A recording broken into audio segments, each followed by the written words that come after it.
కనవేమిరా రామ కనవేమిరా శ్రీ రఘురామ కనవేమిరా రామ కనవేమిరా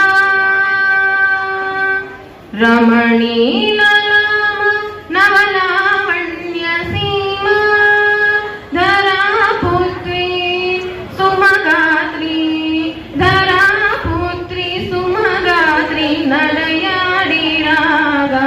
రామ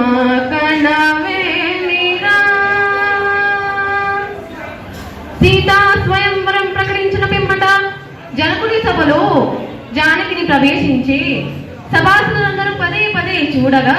శ్రీరామచంద్రమూర్తి కన్నెత్తి చూడనే